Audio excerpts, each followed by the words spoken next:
حضرت ابو بکر صدیق رضی اللہ تعالیٰ عنہ سے محبوب اور سب سے بڑا عاشق اس پوری کائنات میں ابو بکر سے زیادہ کوئی ہو سکتا ہے؟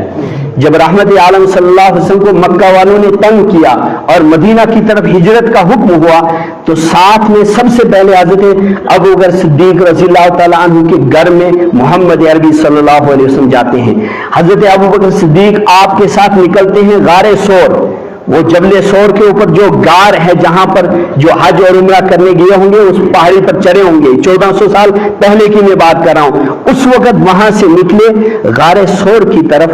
اور حضرت ابو بکر صدیق رضی اللہ تعالیٰ عنہ فرماتے ہیں کبھی میں آپ کے آگے جاتا تھا کبھی پیچھے۔ پوچھا گیا یہ کیا؟ کبھی آگے نکلتے تھے محمد صلی اللہ علیہ وسلم سے، کبھی پیچھے۔ کہا کہ پیچھے اس لیے رہتا تھا، ذہن میں آتا تھا کوئی مکہ والا فتین، کوئی مشرک شرک کرنے والا پیچھے سے آ کر اچانک حملہ نہ کر دے محمد عربی صلی اللہ علیہ وسلم، اس لیے کبھی پیچھے چلا جاتا تھا اور کبھی آگے نکل جاتا تھا۔ کہاں آگے کیوں جاتے تھے؟ کہا کبھی ذہن میں آتا تھا کوئی مکہ کا فتین اور کوئی رحمت عالم صلی اللہ علیہ وسلم کا دشمن آگے چھپ کر بیٹھا نہ ہو کسی جھاڑی کے اندر، وہ اچانک نکل کر آگے سے آپ پر حملہ نہ کرے، کبھی آگے دوڑتا تھا کبھی پیچھے، اس کو عشق کہتے ہیں نا۔ اور اس کے بعد جب غار سور میں پہنچتے ہیں کہتے ہیں رحمت عالم صلی اللہ علیہ وسلم کا سر مبارک میری ران پر جس وقت تھا تو آپ کی آنکھ لگ گئی، یعنی آپ صلی اللہ علیہ وسلم کو نیند پڑ گئی، تھکاوٹ تھی،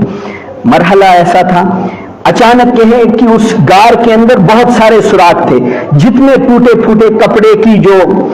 چھوٹی چھوٹی جو ٹکڑیاں تھیں ان سے ان سوراخوں کو بند کیا۔ حضرت ابو بکر صدیق رضی اللہ تعالیٰ عنہ فرماتے ہیں کہ ایک سوراخ ایسا تھا اس کے لیے ہمارے پاس کپڑا ہی نہیں تھا کہ اس کو بند کیا جائے، کوئی ایسی چیز ہمارے پاس دستیاب نہیں تھی کہ اس غار کا سوراخ بند کریں، کوئی چیز وہاں سے نکل کر آپ کو تکلیف پہنچا سکتی تھی۔ حضرت ابو بکر صدیق فرماتے ہیں میں نے اپنا پاؤں اس سوراخ کے اوپر رکھ دیا، یعنی اپنے پاؤں سے اس سوراخ کو بند کیا۔ اللہ کے حبیب سو رہے تھے تو اچانک اس سوراخ سے سانپ نکلا،